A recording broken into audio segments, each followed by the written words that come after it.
on women and leadership. In this session, we will be broadly looking at the question of how gender impacts leadership in higher education institutions. We will be looking at questions such as: is there a linkage between women and leadership in the higher education system? What is the status of women in leadership roles in higher education institutions? Is there any disparity between men and women occupying leadership positions in higher education institutions? Why is it important to have gender diversity in higher positions in the academia? Can women lead in ways that are characteristically more effective than men?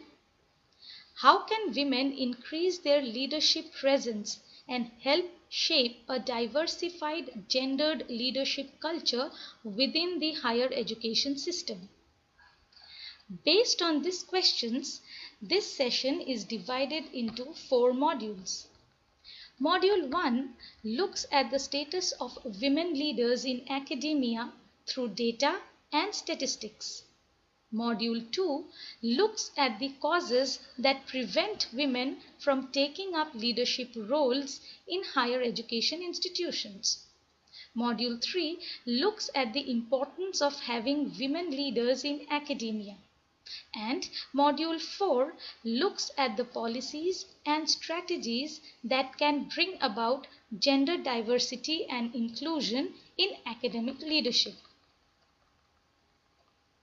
The higher education and teaching sectors give us the impression of being women-friendly. Not only in India but across the world, women teachers seemingly outnumber men teachers. This is probably the reason why gender diversity and equality in the workplace is much discussed in the corporate sector, but such engagements remain largely absent in the higher education sector. The data, however, suggests that there are extremely few women in leadership roles in the higher education sector. Most women remain restricted to middle-ranking posts, rising as high as heads of department, controller of examination, and even registrars, but rarely becoming deans and hardly ever becoming vice chancellors and directors. According to the British Council commissioned report titled Women in Higher Education Leadership in South Asia, Rejection, Refusal, Reluctance, Revisioning, which was published in 2015, the percentage of women teaching staff drops drastically at higher levels. Women constitute only 1.4% of professorate, though there are many at other positions like readers, lecturers, etc. As a result, we witness leadership roles in higher education as largely remaining a male bastion. Friends, let us begin by asking how many Indian institutions and universities are represented by women at Vice Chancellor, Dean, and Director positions. Traditionally, these positions have been a prerogative of men. We did see few women being appointed as vice chancellors in the recent years. For example, Professor Najma Akhtar became the first lady vice chancellor of any central university in Delhi when she was appointed as the first ever woman vice chancellor of Jamia Millia Islamia in April 2019. Professor Anu Singh Lathar was appointed as the Vice Chancellor of Ambedkar University, Delhi in February 2019. And Professor Sonjharya Mintz has been appointed as Vice Chancellor of Sidho Kanhu Murmu University, Dumka in May 2020. But these are just few instances.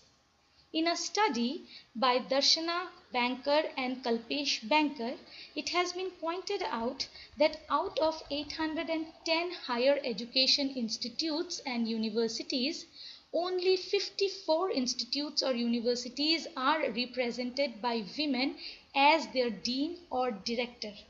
That is just about 6.7%. There are only 4 female directors across the 73 institutes of national importance. That is about 5.4% of women leaders.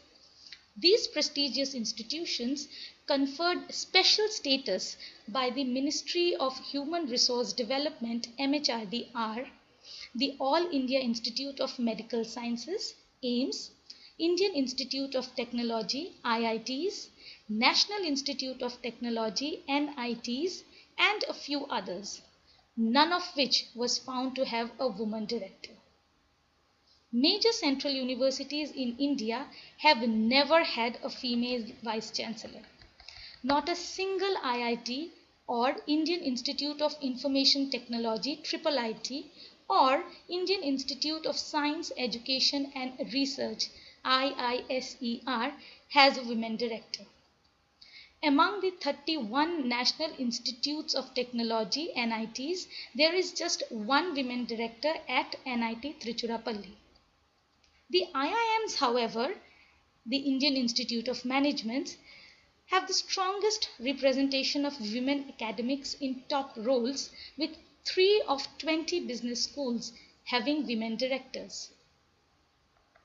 In another study by Meenakshi Gandhi and Kakoli Sen, published in 2020, it has been observed that India has 47 public central universities, 329 public state universities, and 295 private universities, and 123 deemed to be universities, comprising a total of 725 universities. As per the University Grants Commission Report 2015, only 13 out of these countries' 725 recognized universities have ever had a female vice chancellor, which is merely 0.024% of the total. And of these, 16 universities are exclusively for women, where the post of vice chancellor can only be held by a woman as per the ordinance. It is definitely promising to note that a large number of women in India have been able to overcome the barriers of domestic responsibilities, primarily owing to education. The All India Survey of Higher Education (AISHE), carried out by the Department of Education, Ministry of Human Resource Development, Government of India, provide gender desegregated data. And according to its 2019 report, female constitute 48.6% of the total enrollment, while gross enrollment ratio in higher education in India, calculated for the age group of 18 to 23 years, is 26.3% for male and 26.4% for females, almost equal. However, increase in GER for females does not automatically translate into increase in number of women in leadership roles.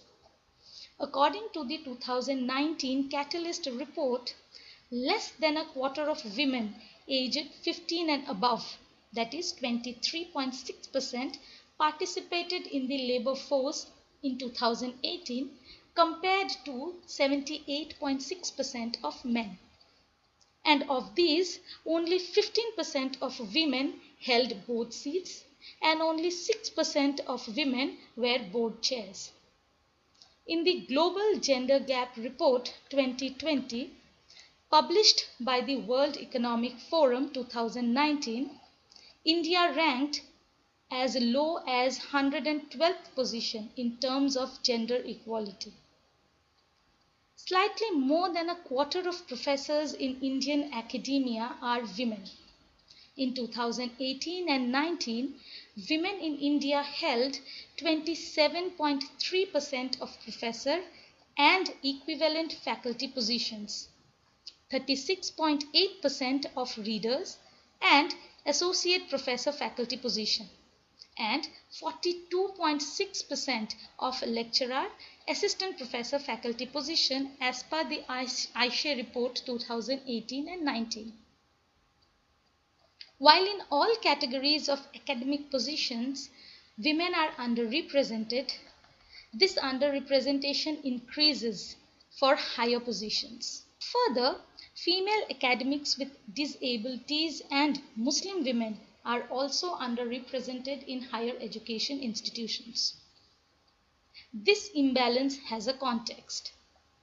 Women often tend to be concentrated in positions with less authority. Even when women are in senior leadership positions, they are often confined to less prestigious positions such as student affairs. This phenomena is understood as the feminization of the teaching workforce. Most global universities are grappling to achieve a more inclusive environment, both from a student diversity perspective as well as diversity in leadership roles.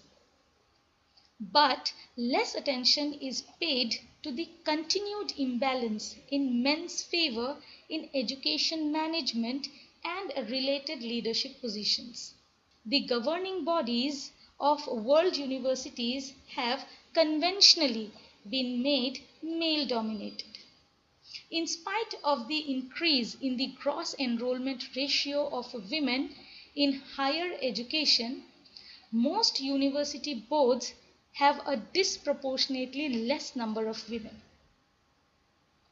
As world universities strive to assimilate a more gender diverse student population, a more balanced governing board becomes instrumental in leading the institution in making key decisions that support and further encourage diversity at all hierarchies in the organization. These statistics and data is extremely ironical for a sector that is conventionally considered as the preferred career option for women and has attracted women from both rural as well as urban areas. Lack of adequate talent pool can definitely not be the answer as to why we do not see more women in higher education positions in educational sector. Hence, there is the need to explore the reasons for low representation of women, the importance of having more women at the top of the ladder, and the strategies to reduce the gap and facilitate pathways for women to hold leadership roles in Indian universities. In the next 3 modules, we will be discussing these 3 aspects further.